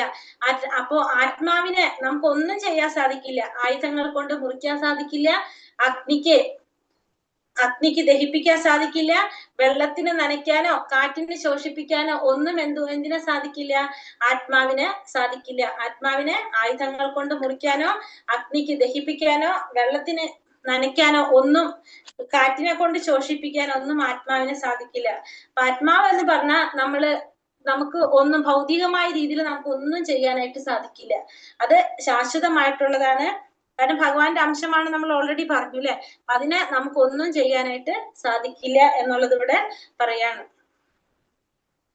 അപ്പൊ വെള്ളം കൊണ്ട് നനയ്ക്കാനോ കാറ്റിനെ കൊണ്ട് ശോഷിപ്പിക്കാനോ ഒന്നും നമുക്ക് സാധിക്കില്ല. അടുത്ത് എന്താ പറയുന്നത്? ജാതസ്യ ഹി ധ്രുവോർ മൃത്യുർ ധ്രുവാ ജന്മാമൃതസ്യ ച തസ്മാദ പരിഹാര്യർത്ഥേ നത്വം ശോചിതുമർഹസി. ജനിച്ചവന് മരണം നിശ്ചിതമത്രേ, മരിച്ചവന് ജനനവും. അതിനാൽ തന്റെ അനിവാര്യമായ കർത്തവ്യ നിർവഹണത്തെ പറ്റി വ്യസനിക്കേണ്ടതില്ല. ഇപ്പോൾ എന്താ പറഞ്ഞത്? ജനിച്ചു കഴിഞ്ഞാൽ നമുക്ക് മരണം എന്തായാലും ഉറപ്പാണ്, മരിച്ചു കഴിഞ്ഞാലോ ജനിക്കുന്ന ഉറപ്പാണ്. അപ്പോ അതുകൊണ്ട് നമ്മൾ എന്ത് വേണ്ട? അനിവാര്യമായ മരണത്തെ കുറിച്ച്, അപ്പൊ മരണത്തെ മാറ്റി നിർത്താൻ നമുക്ക് ആർക്കും സാധിക്കില്ല. അപ്പൊ അതുകൊണ്ട് മരണത്തെ കുറിച്ച് ഓർത്ത് പ്രയാസപ്പെടേണ്ട ആവശ്യമില്ല. ജനിച്ചാ മരിക്കാന്നുള്ളതും മരിച്ചാ ജനിക്കാന്നുള്ളതും അനിവാര്യമായിട്ടുള്ള എന്തായാലും നടന്നു പോകുന്ന ഒരു കാര്യം തന്നെയാണ്. അപ്പൊ അതിനെ കുറിച്ച് വിഷമിക്കേണ്ട എന്നാണ് ഇവിടെ പറയുന്നത്. ഇപ്പൊ അർജുനൻ ചെയ്യുന്നത് എന്താണ്? മുങ്ങിച്ചാകാൻ പോകുന്ന ഒരു വ്യക്തിയെ രക്ഷിക്കാതെ അതിന്റെ ലൈഫ് ജാക്കറ്റ് രക്ഷിക്കുന്ന പോലെയാണെന്നാണ് പറയുന്നത്. അതായത് അർജുനൻ ഇപ്പൊ ആരെ കുറിച്ചാണ് വിലപിക്കുന്നത്? തന്റെ ബന്ധുക്കളെ, സുഹൃത്തുക്കളെ കുറിച്ച്. അവരൊക്കെ യുദ്ധത്തിൽ മരണപ്പെടാണെങ്കിൽ നമ്മൾ പറഞ്ഞു, നമ്മൾ ശരീരമല്ല ആത്മാവാണ്. ആ ശരീരത്തിനെ രക്ഷിക്കാനാണ് നോക്കുന്നത്. നമ്മൾ ആത്മാവിനെ രക്ഷിക്കാതെ ശരീരത്തെ രക്ഷിക്കാൻ നോക്കുന്നത്. അതാണ് പറയുന്നത് ഇവിടെ. ഈ ശരീരത്തെയാണ്, അതായത് ഈ ലൈഫ് ജാക്കറ്റിനെ രക്ഷിക്കാൻ നമ്മൾ നോക്കാണ്, ആ വ്യക്തിയല്ല രക്ഷിക്കാൻ നോക്കുന്നത്. അതേപോലെയാണ് നമ്മളിപ്പോ അർജുനൻ ഇവിടെ പറയുന്ന ശരീരത്തെ രക്ഷിക്കാൻ നോക്കുന്നത്, ആത്മാവിനെ നോക്കാതെ ശരീരത്തെ രക്ഷിക്കാൻ നോക്കുന്നത് എന്നാണ് ഇവിടെ ഭഗവാൻ പറയുന്നത്. ദേഹി നിത്യമവത്യോയം ദേഹേ സർവസ്യ ഭാരത തസ്മാത് സർവാണി ഭൂതാനി നത്വം ശോചിതുമർഹസി. ഹേ ഭാരത, ദേഹി അല്ലെങ്കിൽ എങ്ങനെയാണ് ദേഹത്തിൽ വസിക്കുന്ന സത്ത, അത് അനശ്വരമായിട്ടുള്ളതാണ്. അതുകൊണ്ട് അതിനെ കൊല്ലാൻ ആർക്കും സാധ്യമല്ല. അതുകൊണ്ട് ഏതൊരു ജീവനെ കുറിച്ചും നീ വിഷമിക്കേണ്ടതില്ല. പറയുന്നത് ദേഹത്തിൽ വസിക്കുന്ന ജീവസത്ത, അതായത് എന്താണ്? ആത്മാവ്, അത് അനശ്വരമായിട്ടുള്ളതാണ്. അതിനെ കൊല്ലാൻ ആർക്കും സാധ്യമല്ല. അതുകൊണ്ട് നിനക്ക് എന്ത് വേണ്ട? നീ വ്യസനിക്കേണ്ട ആവശ്യമില്ല. അതിന് നമുക്ക് ആർക്കും ഒന്നും ചെയ്യാൻ സാധിക്കില്ല. അപ്പൊ അതുകൊണ്ട് നിനക്ക് എന്ത് വേണ്ട, വിഷമം ആവശ്യമില്ല എന്നാണ് ഇവിടെ പറയുന്നത്. കാരണം അത് ഭഗവാന്റെ പരമാത്മാവായിട്ടുള്ള ഭഗവാന്റെ അംശമാണ്. അതിനെ നമുക്കൊന്നും ചെയ്യാനായിട്ട് സാധിക്കില്ല. പറഞ്ഞു എന്തെങ്കിലും? ഹരേ കൃഷ്ണ. അടുത്തത് എന്താ പറഞ്ഞ? ഹതോ വാ പ്രാപ്സ്യസി സ്വർഗം ജിത്വാ വാ ഭോക്ഷ്യസേ മഹീം തസ്മാദുത്തിഷ്ഠ കൗന്ദേയ യുദ്ധായ കൃതനിശ്ചയഃ. കുന്തിപുത്ര, ഒന്നുകിൽ നീ ഈ യുദ്ധത്തിൽ കൊല്ലപ്പെട്ട് സ്വർഗം പോകും, അല്ലെങ്കിൽ വിജയം നേടി സാമ്രാജ്യം ഭരിക്കും. ഏതായാലും ഉറച്ച വിശ്വാസത്തോടെ തീരുമാനത്തോടെ എഴുന്നേറ്റ് യുദ്ധം ചെയ്യുക. അപ്പൊ അർജുനനോട് പറയാണ്, നീ ഒന്നുകിൽ എന്താണ് ചെയ്യുന്നത്, യുദ്ധത്തില് സ്വർഗം പോകാൻ സാധിക്കും നിനക്ക്, അല്ലെങ്കിൽ നിനക്ക് വിജയം നേടിയിട്ട് സാമ്രാജ്യം ഭരിക്കാനായിട്ട് സാധിക്കും. ഏതായാലും നീ എന്ത് ചെയ്യണം, ഉറച്ച തീരുമാനത്തോടെ എഴുന്നേറ്റ് യുദ്ധം ചെയ്യുക. അപ്പൊ നീ എന്തായാലും കുഴപ്പമില്ല, നീ ഉറച്ച തീരുമാനത്തോടെ എഴുന്നേറ്റ് യുദ്ധം ചെയ്യാനാണ് പറയുന്നത്. കാരണം യുദ്ധത്തിൽ അഥവാ മരണപ്പെട്ട് കഴിഞ്ഞാൽ നിനക്ക് നേരെ എവിടേക്ക് പോകാം? സ്വർഗത്തിലേക്ക് പോകാം. അതല്ല വിജയം കൈവച്ചു കഴിഞ്ഞാലോ രാജ്യം ഭരിക്കാനായിട്ട് സാധിക്കും. അപ്പൊ എന്തായാലും കുഴപ്പമില്ല, എഴുന്നേറ്റ് യുദ്ധം ചെയ്തോളാനാണ് ഭഗവാൻ ഇവിടെ അർജുനനോട് പറയുന്നത്. സുഖ ദുഃഖേ സമയ കൃത്വ ലാഭൗ ജയാ ജയോ തതോ യുദ്ധായ യുജ്യസ്യ നൈനം വാപ്പാമ വാപ്സസി. പക്ഷെ എങ്ങനെ വേണം യുദ്ധം ചെയ്യാനായിട്ട് എന്ന് പറയാൻ ഇവിടെ, യുദ്ധത്തിന് വേണ്ടി മാത്രം യുദ്ധം ചെയ്യണം. ഫലം സന്തുഷ്ടിയാണോ, സന്താപമാണോ, നഷ്ടമാണോ, ലാഭമാണോ, ജയമാണോ, തോൽവിയാണോ എന്നതിനെ കുറിച്ച് ഓർക്കരുത്. അപ്പൊ യുദ്ധത്തിന് വേണ്ടി മാത്രം യുദ്ധം ചെയ്യണം. യുദ്ധത്തിന്റെ ഫലത്തെ കുറിച്ച് ചിന്തിക്കരുത്. അത് സന്തോഷം നൽകുന്നതാകാം, നഷ്ടമായിരിക്കാം, ലാഭമായിരിക്കാം, ജയമായിരിക്കാം, തോൽവിയായിരിക്കാം. എന്നതിനെ കുറിച്ച് ഒരിക്കലും ഓർക്കാനായിട്ട് പാടില്ല. അങ്ങനെയാണെങ്കിൽ നിനക്ക് എന്തുണ്ടാവില്ല, പാപമേൽക്കേണ്ടതായിട്ട് വരുന്നില്ല. എന്താ പറഞ്ഞത്? നേഹാഭിക്രമിനാശോസ്തി പ്രത്യവായോന വിദ്യത്തെ സ്വൽപമപ്യസ്യ ധർമ്മസ്യ ത്രായത്തെ മഹതോ ഭയാത്. അപ്പൊ പറയാണ്, നമ്മള് എന്ത് ചെയ്യാണെങ്കിലും നഷ്ടമോ ലാഭമോ ഉദ്യമത്തിലില്ല. ഈ വഴിക്കുള്ള ചെറിയൊരു മുന്നേറ്റവും മഹാഭയങ്ങളിൽ നിന്ന് രക്ഷ നേടുന്നു. അപ്പൊ ഇതിനെ കുറിച്ച് ഇവിടെ പറയുന്നത്, ഈ നഷ്ടമായാലും ലാഭമായാലും എങ്ങനെയായിരിക്കും പറയുന്നത്, നമ്മളെ ഈ ഉദ്യമത്തിൽ നമ്മൾ നോക്കുന്നില്ല, മഹാഭയങ്ങളിൽ നിന്ന് നമ്മളെ രക്ഷിക്കുമെന്നാണ് പറയുന്നത്. അപ്പൊ നമ്മുടെ ഏറ്റവും വലിയ ഭയം എന്താണ്? മരണഭയം അല്ലെ? മരണഭയാണ് നമ്മുടെ ഏറ്റവും വലിയ ഭയം. ഇപ്പൊ ചെറിയൊരു മുന്നേറ്റം പോലും നമ്മളെ ഇതിൽ നിന്ന് രക്ഷിക്കും. ഈ മഹാഭയത്തിൽ നിന്ന്, മരണഭയത്തിൽ നിന്ന് പോലും നമ്മളെ രക്ഷിക്കും എന്നാണ് പറയുന്നത്. അപ്പൊ നഷ്ടവും ലാഭവും ഒന്നും ഇവിടെ ഇല്ല. അപ്പൊ നമ്മൾ എന്ത് ചെയ്യണം? എന്ത് ചെയ്യുമ്പോഴും ഭഗവാന് വേണ്ടി പ്രവർത്തിക്കണം. അങ്ങനെയാണെങ്കിൽ നമുക്ക് എന്താണ്, നമുക്ക് വിജയം കൈവരിക്കാനായിട്ട് സാധിക്കും. വ്യവസായാത്മിക ബുദ്ധി കുരു നന്ദന ബഹുശാഖ ഹന്യന്താശ ബുദ്ധയോ വ്യവസായിനാം. ഈ വഴിക്ക് പോകുന്നവർ നിശ്ചയദാർഢ്യമുള്ളവരാണ്, ലക്ഷ്യവും ഒന്ന് മാത്രം. കുരുനന്ദന, ദൃഢനിശ്ചയമില്ലാത്തവരുടെ ബുദ്ധിയാകട്ടെ പല ശാഖകളോട് കൂടിയതാണ്. അപ്പൊ ഈ വഴിക്ക് പോകുന്നവർ എങ്ങനെയുള്ളവരാണ്? ദൃഢനിശ്ചയമുള്ളവരാണ്. ഏത് വഴിക്ക് പോകുന്നവരാണ്? കൃഷ്ണാവബോധത്തിലേക്ക് പോകുന്നവര്. അവരുടെ ലക്ഷ്യം ഒന്ന് മാത്രം, അവർക്ക് ഒരു ലക്ഷ്യമുള്ളൂ, അവർക്ക് ദൃഢനിശ്ചയമുണ്ട്. കുരുനന്ദന, ദൃഢനിശ്ചയം ഇല്ലാത്തവരുടെ ബുദ്ധിയാണെങ്കിലോ പല ശാഖകളോട് കൂടിയതാണ്. അപ്പൊ അവർക്ക് എവിടേക്ക് പോകുകയാണെന്ന് അവർക്കൊരു പിടുത്തമുണ്ടാവാത്തതാണ് ആരുടെ ബുദ്ധി? ഈ ദൃഢനിശ്ചയം ഇല്ലാത്തവരുടെ ബുദ്ധി എന്ന് പറയുന്നത്. അർജുനൻ ആരാണ്? അത്രയും ദൃഢനിശ്ചയമുള്ളൊരു വ്യക്തിയാണ്. അപ്പൊ അർജുനനെ സംബന്ധിച്ച് പറഞ്ഞു കഴിഞ്ഞാല്, ഇപ്പൊ അർജുനൻ എന്താണ്, യുദ്ധം ചെയ്യാണ്ടിരിക്കാൻ അത് പറയുന്നത് അല്ലെ? അപ്പൊ അത് അത്രയും ദൃഢനിശ്ചയത്തുള്ള ഒരു വ്യക്തിയാണ് ഇത്തരത്തിലും മാറ്റങ്ങൾ വന്നു നിൽക്കുന്നത്. അപ്പൊ ഇവിടെ എന്താ പറഞ്ഞ ഭഗവാൻ? ഭോഗൈശ്വര്യ പ്രസക്താനാം തയാ ബഹൃത ചേതസാം വ്യവസായാത്മിക ബുദ്ധി സമാധൗന വിധീയതേ. ഭൗതിക ഐശ്വര്യത്തിലും സുഖാനുഭവങ്ങളിലും അത്യാസക്തരായവർക്കും ഇവകളാൽ പരിഭ്രാന്തരായവർക്കും ഭക്തിപൂർവം ഭഗവത് സേവനം നടത്താൻ വേണ്ടുന്ന നിശ്ചയദാർഢ്യം ഉണ്ടാവില്ല. അപ്പൊ പറയാണ്, ഭൗതിക ഐശ്വര്യത്തില് സുഖാനുഭവങ്ങളിലൊക്കെ ആസക്തരായവർക്ക്, അല്ലെങ്കിൽ ഇതുകൊണ്ട് പരിഭ്രാന്തി നേടിയവർക്ക് ഭക്തിപൂർവം ഭഗവാന്റെ സേവനം ചെയ്യാൻ വേണ്ട നിശ്ചയദാർഢ്യം അവർക്ക് ഉണ്ടാകില്ല. അപ്പൊ ഇത്തരത്തിലുള്ളവർക്കൊന്നും എന്തുണ്ടാവില്ല? നിശ്ചയദാർഢ്യം അല്ലെങ്കിൽ ദൃഢനിശ്ചയം അവർക്ക് കൈവരിക്കാനായിട്ട് സാധിക്കില്ല. ധ്യായതോ വിഷയാൻ പുംസ സംഘസ്തേഷുപജായതേ സംഘാസംജായതേ കാമ കാമാത് ക്രോധാഭിജായതേ. ഇന്ദ്രിയ വിഷയങ്ങളെ പറ്റി ചിന്തിച്ചു കൊണ്ടിരിക്കുന്നവർക്ക് അവയിൽ ആസക്തി ഉണ്ടാകുന്നു. അതിൽ നിന്ന് ആസക്തിയിൽ നിന്ന് കാമവും, കാമത്തിൽ നിന്ന് ക്രോധവും ഉളവാകുന്നു. അപ്പൊ ഇന്ദ്രിയ വിഷയങ്ങളെ കുറിച്ച് ചിന്തിച്ചു കൊണ്ടിരിക്കുമ്പോൾ നമുക്ക് അതിൽ എന്ത് വരും? ആസക്തി വരും. ആസക്തി വരുമ്പോൾ നമുക്കത് എന്താണ്? വേഗം മേടിക്കണമെന്നായി. അപ്പൊ നമുക്ക് അതിനോട് എന്ത് വരും? കാമം വരും, ആഗ്രഹം വരും. ആഗ്രഹത്തിൽ നമുക്ക് എന്ത് വരും?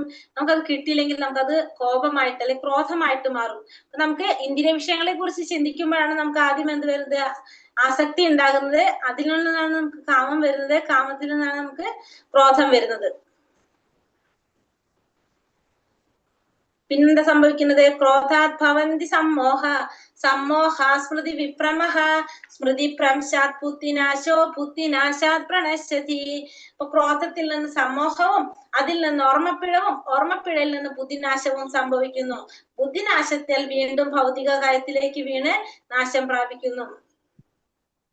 അപ്പോ ക്രോധത്തിൽ നിന്ന് നമുക്ക് അപ്പൊ ഇന്ദ്രിയ വിഷയങ്ങളെ കുറിച്ച് ചിന്തിക്കുമ്പോൾ നമുക്ക് അതിൽ എന്ത് വരും? ആഗ്രഹം വരും. അതിൽ നിന്ന് നമുക്ക് ആസക്തി വരും. ആസക്തിയിൽ നിന്ന് കാമത്തിൽ നിന്ന് ക്രോധം വരും. ക്രോധത്തിൽ നിന്ന് സമൂഹത്തിൽ നിന്ന് ഓർമ്മപ്പിഴയിൽ നിന്ന് ബുദ്ധിശക്തി, പിന്നെന്താണ്? ഭൗതികയുടെ കയത്തിലേക്ക് വീണ് വീണ്ടും നാശം സംഭവിക്കും. അപ്പൊ ഇവിടെ ഇതൊക്കെ കാരണം എവിടെ നിന്നാണ്? ഇന്ദ്രിയ വിഷയങ്ങളാണ് ഇതിനെല്ലാം കാരണം. ആ ഇന്ദ്രിയ വിഷയങ്ങൾ നമ്മുടെ എന്തെങ്കിലും ഒരു ആഗ്രഹങ്ങളാണ് നമ്മളെ ഇത്തരത്തിൽ കൊണ്ടെത്തിക്കുന്നത്.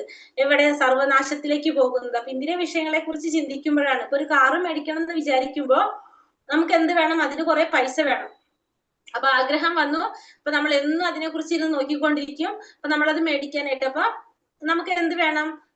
പൈസ വേണമല്ലോ. അപ്പൊ അത് ഇല്ലാണ്ടാവുമ്പോ നമുക്ക് അവിടെ എന്ത് വരും? ക്രോധം വരും. ക്രോധം വന്നു കഴിഞ്ഞാൽ നമുക്ക് സ്വാഭാവികമായിട്ട് നമുക്ക് എന്ത് വരും? ക്രോധം വന്നു കഴിഞ്ഞാല് ദേഷ്യം വന്നു അല്ലെ? ദേഷ്യം വന്നു കഴിഞ്ഞാൽ നമുക്കത് മനസ്സിലാക്കാൻ സാധിക്കാത്തൊരവസ്ഥ വരും. ദേഷ്യം, അതായത് കണ്ണും മുഖം കാണാൻ പറ്റാത്ത അവസ്ഥ എന്നല്ലേ അത്. ക്രോധാത് ഭവന്തി സമ്മോഹം. അപ്പൊ നമുക്ക് ഓർമ്മപ്പിഴ വരും. പിന്നെ ബുദ്ധിനാശം വരും. ബുദ്ധിനാശത്തിൽ നിന്ന് എന്ത് സംഭവിക്കും? സർവനാശം സംഭവിക്കും. അതാണ് സംഭവിക്കുന്നത്. അപ്പൊ ഇവിടെ എന്താണ്? നമ്മൾ ഇന്ദ്രിയ വിഷയങ്ങളിൽ തുടങ്ങിയിട്ട് നമുക്ക് എവിടെ വന്ന് നിൽക്കാണ്?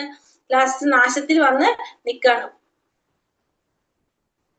അപ്പൊ നമ്മൾ എന്ത് ചെയ്യും? പൊട്ടിത്തെറിക്കും.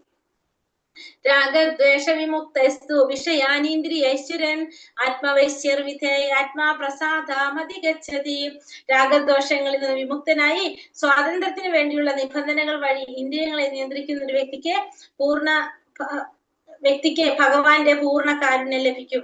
ഈ രാഗദ്വേഷങ്ങളിൽ നിന്ന് വിമുക്തനായിട്ട് സ്വാതന്ത്ര്യത്തിന് വേണ്ടിയുള്ള നിബന്ധനകൾ വഴി ഇന്ദ്രിയങ്ങളെ നിയന്ത്രിക്കുന്ന ഒരു വ്യക്തിക്ക്, ഇന്ദ്രിയങ്ങളെ നിയന്ത്രിക്കാൻ സാധിക്കുന്ന ഒരു വ്യക്തിക്ക് ഭഗവാന്റെ പൂർണ്ണ കാരുണ്യം ലഭിക്കും. അങ്ങനെയുള്ളവർക്ക് ഈ തരത്തിലുള്ള രാഗദ്വേഷങ്ങൾ ഈ പറഞ്ഞൊക്കെ മാറിക്കഴിഞ്ഞിട്ട്, അങ്ങനെയാണെങ്കിൽ സ്വാതന്ത്ര്യത്തിന് വേണ്ടിയുള്ള നിബന്ധനകൾ വഴി ഇന്ദ്രിയങ്ങളെ നിയന്ത്രിക്കുന്ന ഒരു വ്യക്തിക്ക് ഭഗവാന്റെ പൂർണ്ണ കാരുണ്യം ലഭിക്കും. അപ്പൊ ഇതൊക്കെ മാറി കഴിഞ്ഞിട്ടുണ്ടെങ്കിൽ നമുക്ക് ഓട്ടോമാറ്റിക്കലി എന്തുണ്ട്? ഭഗവാന്റെ കാരുണ്യം നമുക്ക് ലഭ്യമാകും. നാസ്തി ബുദ്ധിരയുക്തസ്യ നായുക്തസ്യ ഭാവന നാചാഭാവയത ശാന്തി ശാന്തസ്യ കുതാ സുഖം. പരമപുരുഷനുമായിട്ട് ബന്ധപ്പെടാത്തവന് ഈ ദിവ്യമായ ബുദ്ധിയോ ഉറച്ച മനസ്സോ ലഭിക്കില്ല. ഭഗവാനുമായിട്ട് ബന്ധപ്പെട്ടവന് മാത്രമേ നമുക്ക് എന്ത് ലഭിക്കാൻ പറ്റുള്ളൂ?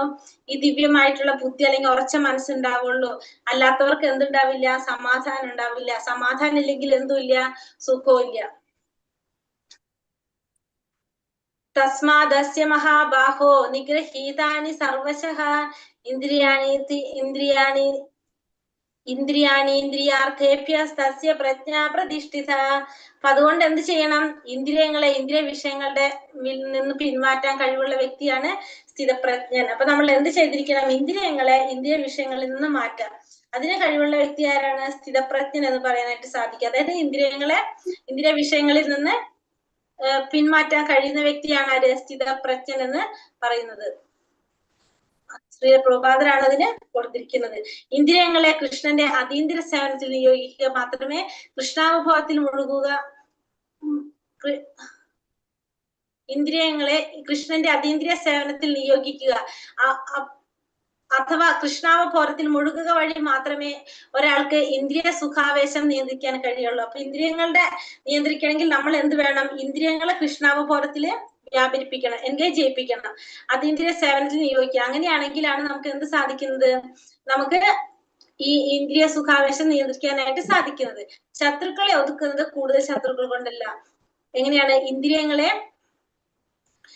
ശത്രുക്കളെ ഒതുക്കുന്നത് കൂടുതൽ ശക്തി കൊണ്ടാണല്ലോ എന്ന് പറയുന്നത്. അതായത് നമ്മുടെ ശരിക്കും ഇന്ദ്രിയങ്ങൾ നമ്മുടെ ശത്രുവാണ്. കാരണം നമ്മൾ പറഞ്ഞു അല്ലെ, ഇന്ദ്രിയ വിഷയങ്ങളാണ് നമ്മൾ എവിടേക്ക് കൊണ്ടുപോകുന്നത്? ഈ നാശത്തിലേക്ക് കൊണ്ടുപോകുന്നത്. അപ്പൊ നമ്മുടെ ശത്രുക്കളായി മാറാണ് അവിടെ എന്ത്? ഇന്ദ്രിയങ്ങൾ. ആ ഇന്ദ്രിയങ്ങളെ നമ്മൾ എന്ത് ചെയ്യണം? ഭഗവാന്റെ സേവനത്തിനാക്കി മാറ്റുമ്പോൾ ആ ഇന്ദ്രിയങ്ങൾ നമ്മുടെ മിത്രമായിട്ട് മാറും. അപ്പൊ നമ്മൾ കൂടുതൽ ശക്തി കൊണ്ടാണ് നമ്മൾ എന്തിനു ചെയ്യേണ്ടത്? ഈ ശത്രുക്കളെ നമ്മൾ ഒതുക്കേണ്ടത്. കാരണം ഇന്ദ്രിയങ്ങളെ നമുക്ക് നിയന്ത്രിക്കണം. അപ്പൊ അതിന് നമുക്ക് എന്ത് വേണം? നമ്മൾ അറിയാതെ ആ ഇന്ദ്രിയങ്ങളെ ഭഗവാന്റെ സേവനത്തിന് ഉപയോഗിക്കണം. നമ്മളെ മനുഷ്യ പ്രയത്നം കൊണ്ട് നമുക്ക് ഇന്ദ്രിയങ്ങൾ ഒതുക്കാനായിട്ട് സാധിക്കില്ല. നമുക്ക് എന്ത് വേണം? ഭഗവാന്റെ കാരുണ്യത്തോടു കൂടി നമുക്കത് സാധിക്കുള്ളൂ. കൃഷ്ണാവബോധം കൊണ്ട് വേണം സ്ഥിതപ്രജ്ഞനാകാനെന്നും വിശ്വാസിനായ ഒരു ആധ്യാത്മിക ഗുരുവിന്റെ മേൽനോട്ടത്തിൽ പരിശീലിക്കേണ്ടതാണ് ഈ കലയെന്നും അറിയുന്ന ഒരാൾ സാധകൻ അല്ലെങ്കിൽ മുക്തിക്ക് യോഗ്യനായവൻ എന്ന് വിളിക്കപ്പെടുന്നു. കൃഷ്ണാവബോധം കൊണ്ടാണ് നമുക്ക് എന്ത് സാധിക്കുന്നത്? സ്ഥിതപ്രജ്ഞനാകാനായിട്ട് സാധിക്കുന്നത്. അപ്പൊ ഒരു വിശ്വാസിനായിട്ടുള്ള ഒരു ഗുരുവിന്റെ മേൽനോട്ടത്തില് പരിശീലിക്കേണ്ടതാണ് എന്ത്? ഈ കല എന്ന് പറയുന്നത്. അല്ലെങ്കിൽ എങ്ങനെയാ പറഞ്ഞത്? ആ സാധകൻ അല്ലെങ്കിൽ ഒരു മുക്തിക്ക് യോഗ്യനായവൻ എന്ന് വിളിക്കപ്പെടുന്നു. അപ്പൊ അങ്ങനെ അല്ലെങ്കിൽ ആ വ്യക്തി നമുക്ക് ഇത് പറയാം, മുക്തിക്ക് യോഗ്യനായവൻ എന്ന് പറയാനായിട്ട് സാധിക്കും. ഹരേ കൃഷ്ണ കൃഷ്ണ കൃഷ്ണ ഹരേ ഹരേ, ഹരേ രാമ രാമ രാമ ഹരേ ഹരേ. പഞ്ചകൽപതരുപശ്ച കൃപ സിന്ധോഭ്യവച പതിതാനാ പാവനേഭ്യോ വൈഷ്ണവേഭ്യോ നമോ നമഃ. അനന്ത കോടി വൈഷ്ണവ ഭക്തവൃന്ദ की जय, श्रील प्रभुपाद की जय, गुरुदेव की जय, नित्याय गौर ब्रह्मानंद हरि बोल। हरे कृष्णा। മാതാജി കൃഷ്ണ മാതാജി. മാതാജി ഹരേ കൃഷ്ണ മാതാജി. മാതാജി ഈ ശ്ലോകം പറയുമ്പോ അതിന്റെ നമ്പർ കൂടി ഒന്ന് പറയണേ മാതാജി. പരിരക്ഷ ലഭിക്കുന്നതിന് മുന്നിൽ നിൽക്കും. പുതിയ മിഷനിലേക്കും പുതിയ ഫ്യൂച്ചർ പ്ലാൻസിലേക്കും ഒക്കെ ചിന്തിക്കുന്നതിന് മുമ്പ് തന്നെ നമ്മൾ ആദ്യം എന്താണ് അവർ നടന്നിട്ടുള്ളത് മനസ്സിലാക്കിയിട്ടുള്ളത്. അപ്പൊ അതവിടെ ഇരിക്കട്ടെ. സാമ്പത്തിക പ്രതിസന്ധി എന്നുള്ള ഈ ഒരു സംഗതി ഈ ഇൻഡസ്ട്രി മേഖലകളെ ഏതെങ്കിലും രീതിയിൽ ബാധിച്ചിട്ടുണ്ടോ? ബാധിച്ചു തുടങ്ങിയിട്ടുണ്ട്. ഹരേ കൃഷ്ണ. എന്താ പറഞ്ഞത്? ഞാൻ കേട്ടില്ല മാതാജി ഈ ശ്ലോകം പറയുമ്പോ അതിന്റെ നമ്പർ